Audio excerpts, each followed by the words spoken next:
саноаткунонӣ бо сурати кишвар ҳадафи чоруми стратегияи мамлакат маҳсуб ёфта зерорушди саноат барои таъмин намудани устувории иқтисодиёт, ташкили ҷойҳои нави корӣ, баландбардоштани иқтидори содиротии мамлакат ва рақобатнокии он заминаи мусоид мегузорад.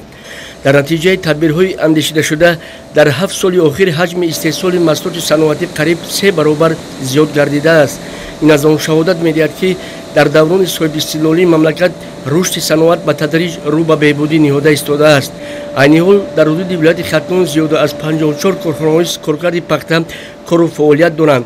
ҷамъияти дорои масъулияташ маҳдуди Ситора 2000 дар ноҳияи Вахш аслан ба коркарди ашёи хоми пахта машғул буда иқтидори корхона то 20 000 тоннаро ташкил медиҳад. корхонаи коркарди пахтаи Ситора 2000 аслан ба коркарди пахтаи Миёнанах машғул буда соли равон бо хоҷагиҳои пахтакори ноҳияҳои Вахш, Кушониён, Дӯстӣ шартномаи ҳамкорӣ дорад.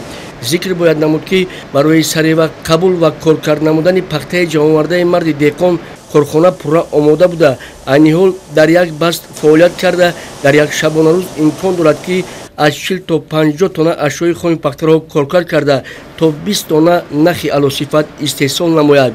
мушоҳидаҳо нишон дод ки таҷҳизотҳои коркарди ашёи хоми пахта дар корхона аз давлати Чин ворид гардида нахи истеҳсол кардаи он ба талаботи стандарти давлатӣ ва ба бозори ҷаҳонӣ рақобатпазир мебошад.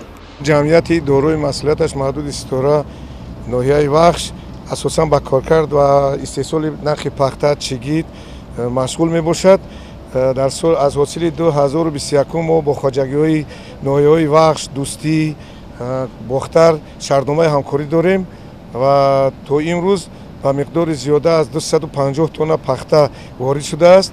аллакай як қисми пахта коркар карда шуда ният дорем бо сифати баланд нахи пахтаро истеҳсол намуда ҷавобгӯи стандартҳои байналмилалӣ мебошад ва бо ширкатҳои байналмилалӣ Туркия, Эрон шартномаи ҳамкорӣ дорем ва ният дорем ки ин маҳсулотҳоро ба он ҷо содирот намуда вазъияти молиявии корхонаро боз ҳам беҳтару хубтар намуда бо хоҷагиҳо сари вақт пардохти маблағ ва дигар корҳояшонро иҷро намоем.